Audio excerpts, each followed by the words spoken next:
വീട്ടിലെ മുതിർന്നവരും ജോലി ചെയ്യുന്നവരൊക്കെ എപ്പോഴും ചോദിക്കുന്ന ഒരു കാര്യമുണ്ട്. സുരക്ഷിതമായി പണം നിക്ഷേപിക്കാനും ഒപ്പം നല്ലൊരു തുക ലാഭമായി തിരിച്ചു കിട്ടാനും പറ്റിയ സർക്കാർ പദ്ധതി ഏതാണ്? കണ്ണും പൂട്ടി നമുക്ക് പറയാം, അത് പോസ്റ്റ് ഓഫീസ് ഇൻഷുറൻസ് അഥവാ PLI തന്നെയാണ്.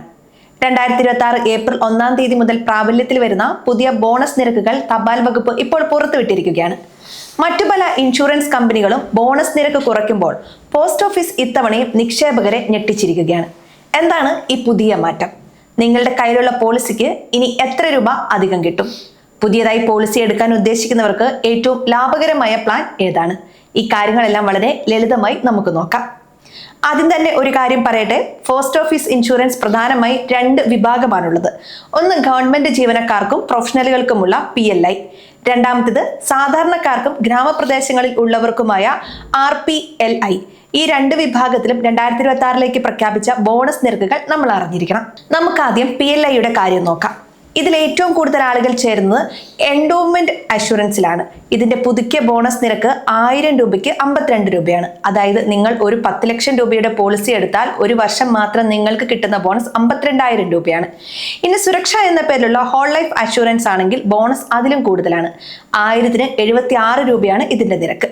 ഇന്ത്യയിലെ മറ്റൊരു ഇൻഷുറൻസ് കമ്പനിയും ഇത്രയും ഉയർന്ന ബോണസ് നൽകുന്നില്ല എന്നതാണ് ഇതിന്റെ പ്രത്യേകത.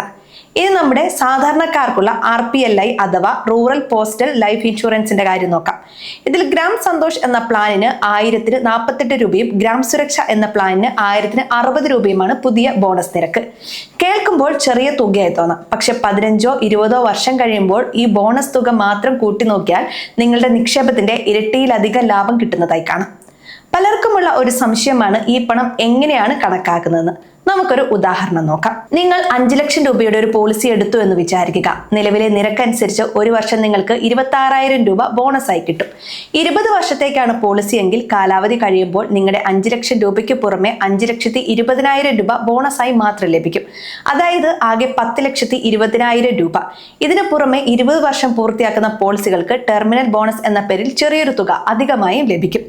ഇനി ഈ പോളിസി ആർക്കൊക്കെ എടുക്കാൻ സാധിക്കുമെന്ന് നമുക്ക് നോക്കാം. പണ്ടിത് സർക്കാർ ജീവനക്കാർക്ക് മാത്രമായിരുന്നു. എന്നാൽ ഇപ്പോൾ ഡോക്ടർമാർ, വക്കീലന്മാർ, എഞ്ചിനീയർമാർ, ചാർട്ടേഡ് അക്കൗണ്ടുമാർ തുടങ്ങിയവർ പ്രൊഫഷണലുകൾക്കും അംഗീകൃത വിദ്യാഭ്യാസ സ്ഥാപനങ്ങളിൽ ജോലി ചെയ്യുന്നവർക്കും NSE അല്ലെങ്കിൽ BSc ലിസ്റ്റ് ചെയ്ത കമ്പനികളിൽ ജോലി ചെയ്യുന്നവർക്കും PLI എടുക്കാം. ഇനി നിങ്ങളൊരു സാധാരണക്കാരനാണെങ്കിൽ നിങ്ങൾക്ക് RPLI വഴി പോളിസി എടുക്കാം. ഇതിന് പ്രത്യേക നിബന്ധനകളൊന്നുമില്ല. നമ്മൾ ശ്രദ്ധിക്കേണ്ട ചില പ്രധാനപ്പെട്ട കാര്യങ്ങളുണ്ട്. പോളിസി എടുക്കുമ്പോൾ നമ്മൾ വരുത്തുന്ന ചില തെറ്റുകൾ കാരണം ഈ ബോണസ് ആനുകൂല്യം നഷ്ടപ്പെടാൻ സാധ്യതയുണ്ട്. അത് എന്താണെന്ന് കൃത്യമായി മനസ്സിലാക്കി വെക്കണം. ആദ്യത്തെ കാര്യം, പോളിസി എടുത്ത് 5 വർഷം തികയുന്നതിന് മുൻപ് നിങ്ങൾ അത് നിർത്തുകയോ അതല്ലെങ്കിൽ ലോൺ എടുക്കുകയോ ചെയ്താൽ നിങ്ങൾക്ക് ബോണസ് ആനുകൂല്യം പൂർണ്ണമായും ലഭിക്കില്ല. കുറഞ്ഞത് 5 വർഷമെങ്കിലും കൃത്യമായി പ്രീമിയം അടച്ചാൽ മാത്രമേ ബോണസിന് അർഹതയുണ്ടാകൂ. അതുപോലെ തന്നെ പ്രീമിയം അടയ്ക്കാൻ വൈകിയാൽ ചെറിയൊരു പിഴ ഒടുക്കേണ്ടി വരും. 6 മാസത്തിൽ കൂടുതൽ പ്രീമിയം മുടങ്ങിയാൽ പോളിസി ലാപ്സ് ആയി പോകും. പിന്നെ അത് പുനരുജ്ജീവിപ്പിക്കാൻ വലിയ നൂലാമാലകളാണ്. അതുകൊണ്ട് പ്രീമിയം കൃത്യസമയത്ത് അടയ്ക്കാൻ ശ്രദ്ധിക്കുക. മറ്റൊരു പ്രധാന കാര്യം, ഓൺലൈൻ വഴി പ്രീമിയം അടയ്ക്കാനുള്ള സൗകര്യം ഇപ്പോൾ പോസ്റ്റ് ഓഫീസ് നൽകുന്നുണ്ട്. പണ്ട് പോസ്റ്റ് ഓഫീസിൽ പോയി ക്യൂ നിൽക്കണമായിരുന്നു. എന്നാൽ ഇപ്പോൾ PLI കസ്റ്റമർ പോർട്ടൽ വഴി നമുക്ക് വീട്ടിലിരുന്ന് തന്നെ പ്രീമിയം അടയ്ക്കാം. നിങ്ങളുടെ പോളിസി ബോണ്ട് കയ്യിലുണ്ടെങ്കിൽ അതിലെ പോളിസി നമ്പർ ഉപയോഗിച്ച് ഈ പോർട്ടലിൽ രജിസ്റ്റർ ചെയ്യാം. ഇങ്ങനെ ചെയ്താൽ ഓരോ വർഷവും നിങ്ങളുടെ പോളിസിയിൽ എത്ര ബോണസ് വന്നെന്ന് കൃത്യമായി ഫോണിലൂടെ തന്നെ അറിയാൻ സാധിക്കും. ഇനി പുതിയതായി പോളിസി എടുക്കാൻ ആഗ്രഹിക്കുന്നവർക്ക് വേണ്ടിയുള്ള ഉപദേശമാണ്. നിങ്ങളുടെ പ്രായം കുറവാണെങ്കിൽ ഹോൾ ലൈഫ് അഷുറൻസ് അഥവാ സുരക്ഷാ പ്ലാൻ തിരഞ്ഞെടുക്കുന്നതാണ് ഏറ്റവും ലാഭകരം. കാരണം ഇതിനാണ് ഏറ്റവും ഉയർന്ന ബോണസ് ലഭിക്കുന്നത്. ഇനി ഇടയ്ക്ക് പണം തിരിച്ചു കിട്ടണം എന്നാണ് ആഗ്രഹമെങ്കിൽ സുമംഗൽ എന്ന മണി ബാക്ക് പ്ലാൻ തിരഞ്ഞെടുക്കാം. പക്ഷെ ഇതിന് ബോണസ് അല്പം കുറവായിരിക്കും എന്ന കാര്യം ഓർക്കുക. അവസാനമായ ഒരു കാര്യം കൂടി, 2026 നിയമങ്ങൾ പ്രകാരം വലിയ തുകയുടെ പോളിസികൾ എടുക്കുമ്പോൾ നിങ്ങളുടെ വരുമാനത്തിന്റെ രേഖകൾ കാണിക്കേണ്ടി വരും. അതുപോലെ നോമിനിയുടെ പേരും വിവരങ്ങളും കൃത്യമാണെന്ന് ഉറപ്പുവരുത്തണം.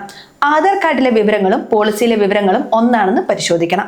ചെറിയ വ്യത്യാസം പോലും പിന്നീട് പണം തിരിച്ചു കിട്ടുമ്പോൾ വലിയ ബുദ്ധിമുട്ടുകൾ ഉണ്ടാക്കും.